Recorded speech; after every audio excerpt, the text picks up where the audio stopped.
السلام عليكم ورحمة الله وبركاته.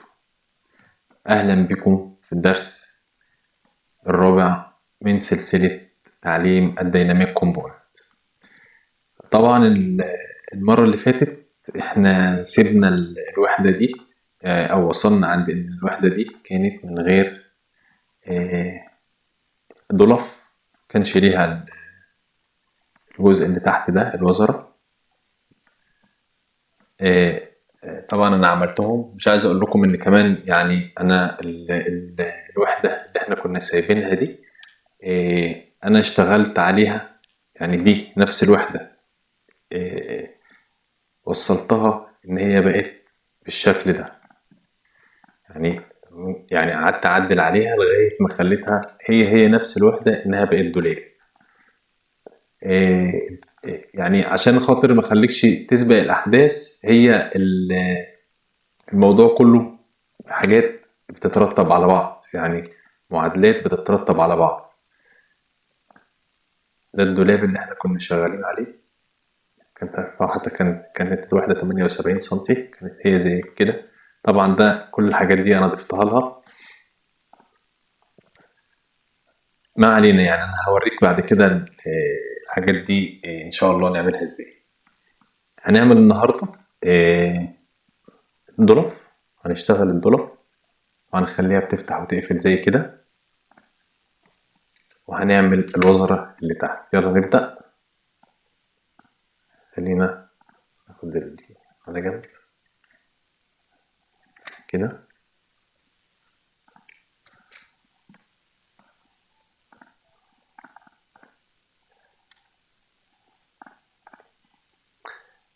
كيونيك ديليت ديليت ديليت ديليت ديليت ديليت.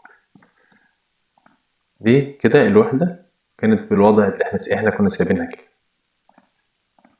طيب عشان نبدأ نعمل الضلف، أول حاجة بنيجي هنا بنرسم ريكتانجل من فوق من هنا لغاية نص الواحد، ونيجي نعمل له بوش 1 و8 كده، وهنيجي بنقلله من كل اتجاه 2 مللي. هننزل كده دوت 4، ومن هنا 4، واخده كليك كده 3 مرات، موف، واخد منه كوبي قبل ما اعمل له كومبوننت، وهقول له ميك كومبوننت، وهسمي دي رايت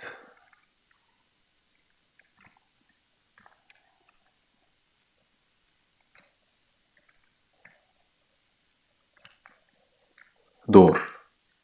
دي او ار رايت دور. وهنا هسمي دي اعمل ميك كومبوننت، وهقول له ليفت ليفت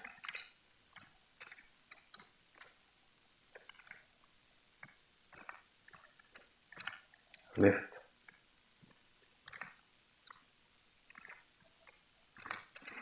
دور.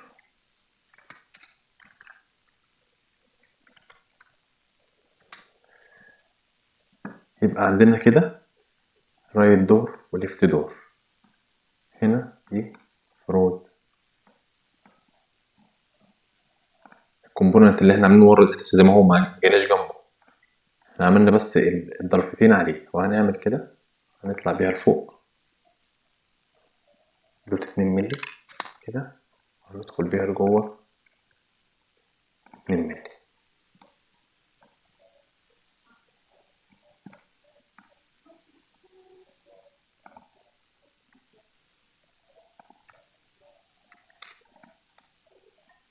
كده. ومعانا هنا كومبوننت وهنا كومبوننت. هنسلكت الاتنين كومبوننت كده ونعمل لهم كنترول اكس، وهنكليك مرتين على الوحدة لغاية ما نفتحها كده تظهر زي ما موجودة كده، ونعمل edit best in place كده. هما دخلوا جوه الكومبوننت. لما اجي اكليك على الكومبوننت واجيب الاتريبيوتس بتاعتها هلاقي عندي الليفت دور والرايت دور بقوا جوه الكومبوننت. طيب هنا احنا فاكرين المشكلة اللي كانت حصلت المرة اللي فاتت من تغيير الوحدة، لما كنا بنغير الوحدة ونديها ونجيبها. اتأكد بس ان كل حاجة تمام. خلي اول الوحدة عندها، خلي الدولاب بره، يعني الدولاب تبقى بره. تمام. هنيجي هنا نعمل، عايزين نخلي الدولاب تفتح وتقفل، ولا نعمل الوزرة؟ نعمل الوزرة بالمرة الأول كده. هاجي أعمل ريكتانجل كده كبير، هعمل اوفست 1.8 8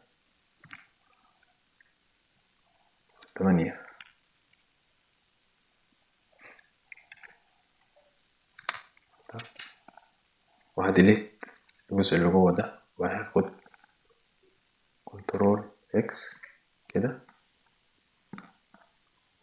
هعمل كنترول في في أي مكان كده.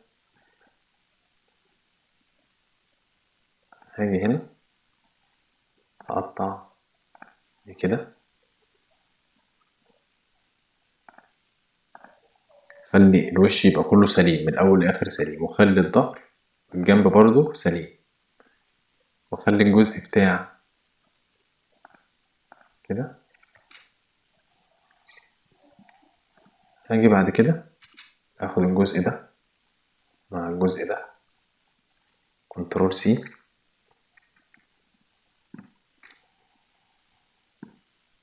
كده، وبعد كده دلتهم من هنا، ديليت ديليت ديليت الجزء الصغير ده كده. هاجي اعمل بوش 10 سنتي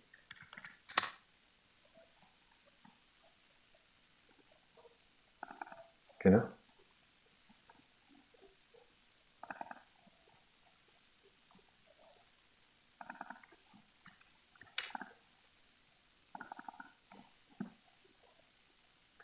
ميك كومبوننت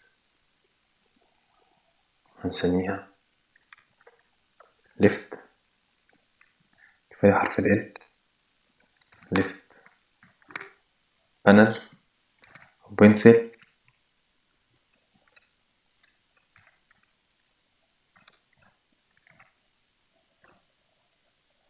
ليفت بنسل كنترول سي والكريت.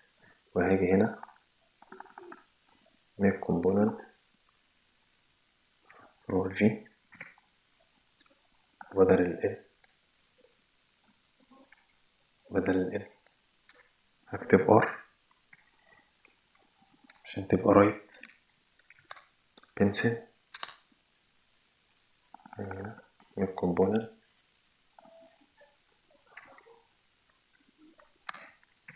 فرونت بنسل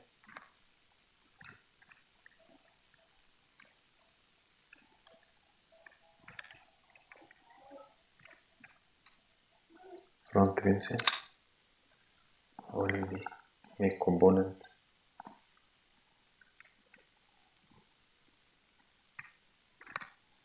make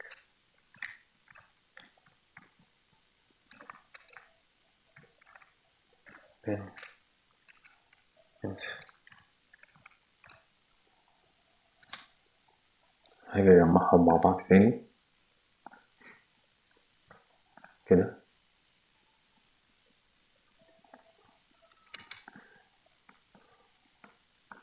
اعملهم كلهم select وأقول make component أسميه pencil.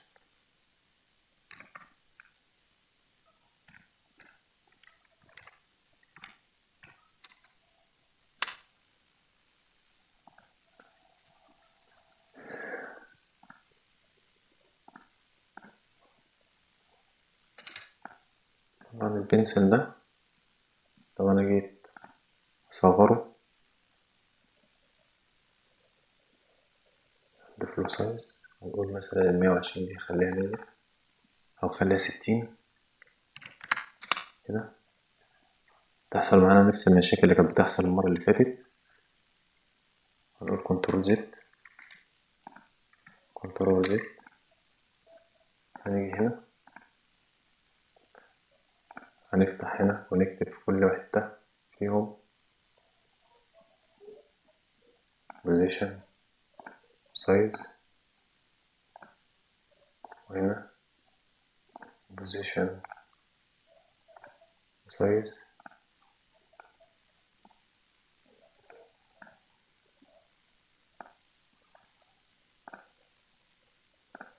position size position وسايز. هنثبت الواحد وتمانية، هنثبت الواحد وتمانية اللي هما إن الإكس هنا دي تساوي واحد وتمانية بيساوي واحد وتمانية، وهنا تساوي تمانية. الباك بتساوي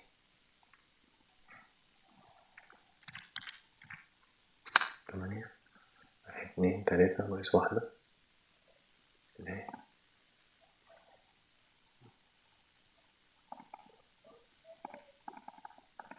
تساوي. نيجي نصغرها 60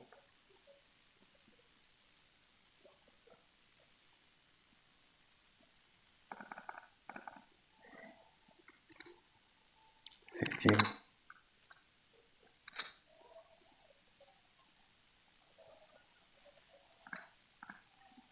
نيجي هنا زي ما حصل نفس المشاكل كده، هنيجي على الرايت بنسل. الرايت بنسل دي هنقول بوزيشن الاكس بتاعها، بوزيشن الاكس ده بيساوي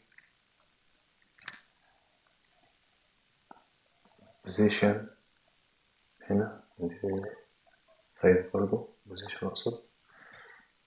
احنا هنا في الرايت الرايت اللي هي دي اللي عامله عندنا مشكله، فهنروح نكتب عند رايت بنسل هنا في البوزيشن بتاعها اللي هو الاكس، على الاكس على محور الاكس ده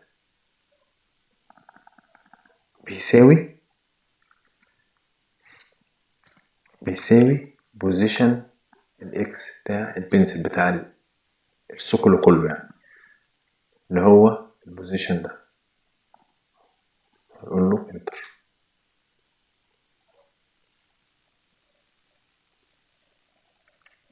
سكيب كنترول زد change axis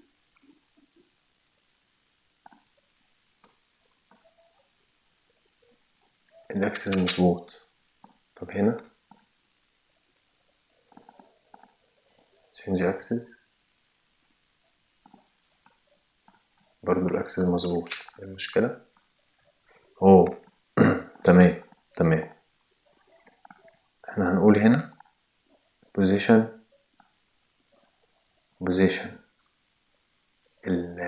الرايت بنسل position الاكس بيساوي طول الوحدة اللي هو اللين ده انتر، مش البوزيشن، ناقص واحد وتمانية كده. يساوي ناقص 1.8.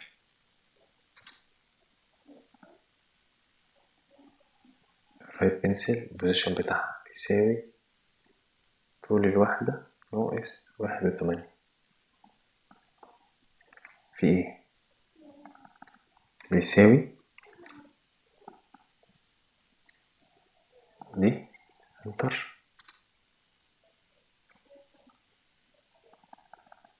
بيساوي لين اكس ده ناقص 1.8. مظبوط كده. دخل هنا على دي المفروض اللي هو الباك. عشان كده كنت بقول لكم اهم حاجة الاسم اللي انت بتديه للقطعة تبقى عارفه عشان خاطر تعرف تتحكم فيها. الباك احنا عايزين نتحكم في طولها اللي هو لين الاكس بيساوي لين الاكس بتاعها بيساوي طول الوحدة. بص هيبقى طول الوحدة من هنا لهنا، فاحنا المفروض طول الوحدة من هنا لهنا، فهي دي نفسها ناقصة تخانتين جنب، فاحنا هنقول طول الوحدة ناقص تخانتين يعني ناقص 3 و6 بيساوي طول الوحدة اللي هو الاكس ده انتر ناقص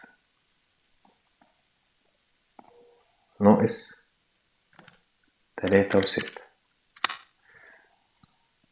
مسكت مكانها بالظبط. نرجع نعملها 120 تاني. 120 ناخدها نحطها مكانها اهي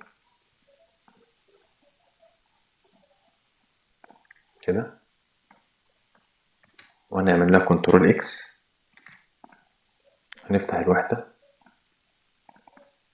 نقول كليك باست امبريس كده، نفتح بقيت جوه الوحدة خلاص كده بقت الوحدة معايا كاملة. طيب هنعمل ايه هنا في الضرفتين؟ هنيجي هنا، خد بالك بقى معايا في الحتة دي، هنيجي هنا على الطرف الشمال اللي هي الليفت دور، هنقول له هنضيف لها اتريبيوت اسمه اون كليك اللي هو بعد الهيدن على طول ده في البيهافير.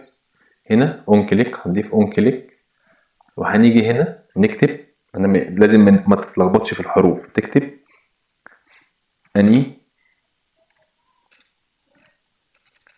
ميت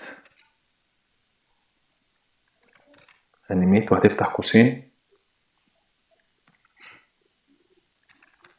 وتكتب جوه القوسين روت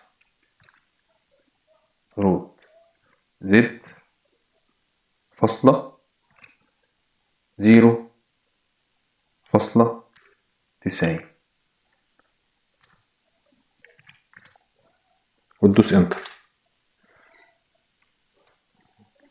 هنا اول مره هنستخدم الايد دي اللي هي الانتراكت دي، هنضغط عليها كده عشان تعلم معانا. الضرفه دي هنا مش متعلق، بص مدينا علامه دايره حمراء ان هنا غلط. هنيجي هنا هنلاقيه بيقول لك ان انت هنا ينفع تضغط ليه، لان انت ضفت لها الاتريبيوت بتاعها. هنضغط على الضرفه كده، هنلاقي الضرفه بتفتح لجوه يعني هي كده احنا عاملينها 90، ف90 دي تفتح لجوه فعلا، يبقى احنا لازم نعملها -90. هنيجي هنا نكتب -90، نحط سالب ندوس انتر، نلاقي الضلفة تفتح معانا عادي.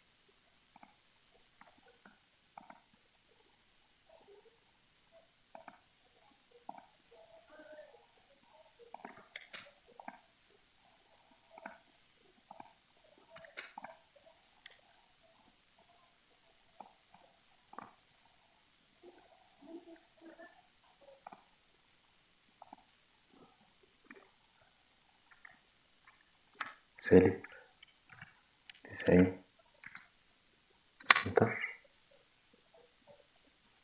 بالايد.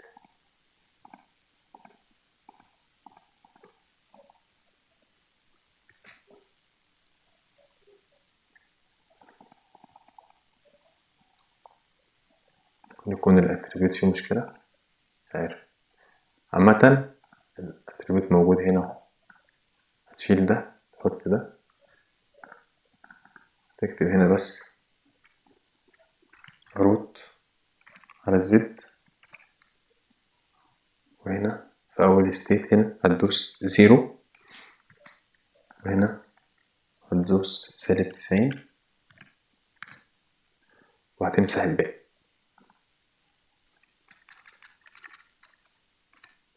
انتر. الضربة اشتغلت معاك تمام.